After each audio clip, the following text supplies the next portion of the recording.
Father Fabio, if God is omnipresent, is he the owner of good and evil?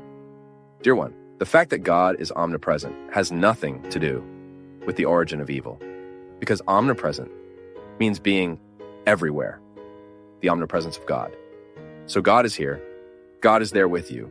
He is present everywhere. The question of the origin of evil is a much discussed theological issue. We have a very beautiful reflection in Christian Catholic theology regarding the origin of evil. But the most important thing in all of this, because I know that what bothers us the most is this, is to think, if God is good, how can bad things happen? Who is responsible for all these bad things happening? We have an interesting explanation, which is the origin of sin. Sin as the door that opened for evil to have power over us. Then you have all the metaphor of paradise that was lost, of the apple that was eaten, of the expulsion of Adam and Eve, of that space that God had placed so that they could live in harmony. We have this parable as an indication that evil arose precisely at the moment when we broke the covenant with God. At the moment when Adam and Eve wanted to be others, wanted to be gods, they forgot about human condition, forgot who they were, and wanted to be who they could not be. And from the moment we want what is not rightfully ours, we begin to establish injustice. Have you noticed that? How many bad things happen? Precisely because we do not know how to recognize what is not ours. Why is theft inherently evil? Stealing something from someone is evil. That is evil because I do not respect the space that is delimited.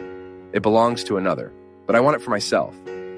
The same thing when you have the presence of evil. Life, when I go and kill someone, it is the lack of respect for what the other is. Violence has its origin in this. Now, what makes me evil? It's my adherence to this project. It is very dangerous for us to blame all guilt on the devil. Oh, it's the devil who wants this. It's the devil who makes it happen. Yes, but if the devil wants it, we are the ones who carry it out for him. Have you ever seen the devil walking the streets? No. I have seen diabolical people walking the streets. The devil himself, no. There is no problem here. We do not have a devil here. The other day, a woman asked me, Father, do you perform exorcisms? I stopped to think, how can I perform an exorcism? No. Then I thought, but immediately I said, no, there is a way for you to perform an exorcism. You love. Every time you love, my friend, the devil has no place with you. The devil cannot stand a person who loves. The devil cannot do absolutely anything in the life of a person who seeks goodness, who seeks partnership with truth.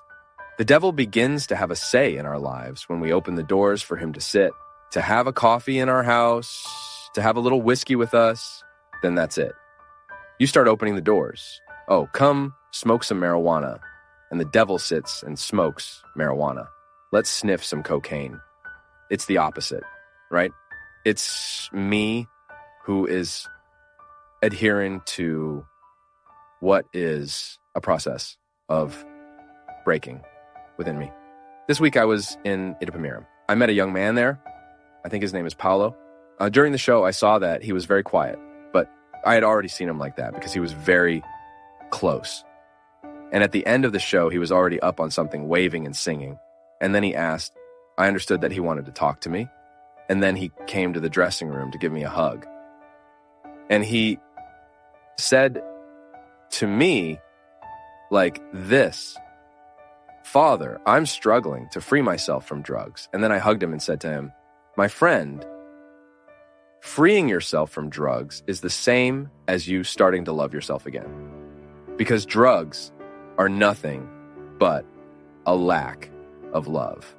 I will judge within myself a toxin that will harm me. I will judge within myself a substance that will numb me, that will take away my awareness of things, that will distance me from the people I love, that will take away the peace of mind from the people I love. How sad it is. The drug addict does not see the suffering he causes.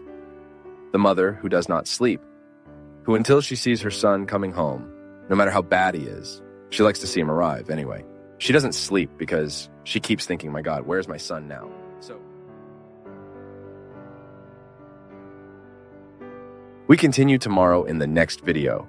Complete conference links in the description.